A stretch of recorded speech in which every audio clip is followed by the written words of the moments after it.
Hey, what's up, y'all? Right now what I'm doing is a walking lunge. So it's gonna help you train the glutes in a length position. Also gonna help you with some balance and also gonna target those quadriceps as well too. The most important thing on this exercise is to take your time, go down on that eccentric when you're coming down nice and controlled. Don't carry momentum from that step before to that next one, because then what's gonna happen is you're gonna transfer a lot of that weight towards the front of the foot versus you want the most amount of weight on the back of that foot, that heel, so we could feel and press through that glute.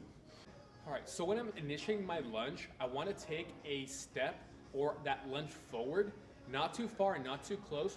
When I'm coming into that lunge and going down, you'll see that my knee, there's about a 90-degree angle between my back leg and that front thigh right there.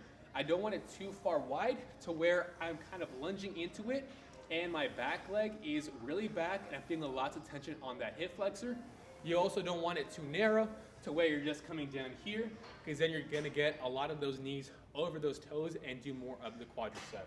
So when I'm taking that stride, right there, don't really reach too far. Keep that chest and chin down, almost like I'm making a straight line with my torso and my back leg. That's gonna help you get a lot more stretch on that glute, especially as you go down to the descent. Keep those knees behind those toes as you are coming down to keep that tension on that glute. Don't let that knee go too far forward. As you're transitioning into that next step, try to avoid pushing up with that back foot. So I see a lot of people do this and they push off with that back leg. That totally neglects the entirety of this exercise, because you want to push through that front foot to target that front glute.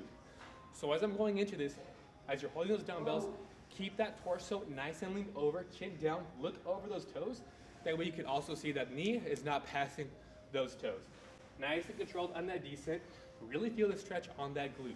So as you're getting each step in, pause before you even go down. That way you're less likely to push that knee forward. So how it should look like, again, is something like this.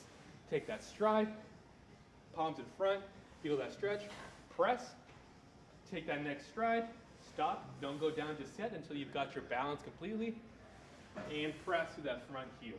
If you're doing this and you're feeling too much of the calves at the end of the set, that likely means that you're using that back leg a little too much to push up on that way up and taking that next stride. If you struggle with that, what I recommend for you is to lighten the load, decrease the tempo, so go down even slower, really feel that stretch. Again, keep that chest as far over that thigh and that front knee as possible to help get more weight on the front, versus I'm completely upright, I'm gonna be kind of putting more weight on that back leg. So make sure you're looking down, chin down at those toes, control, press, and take that next stride.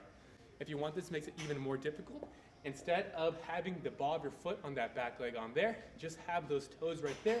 It's gonna be a little bit harder to press with those toes as you're doing this movement versus having the entire ball of your foot to press through that exercise.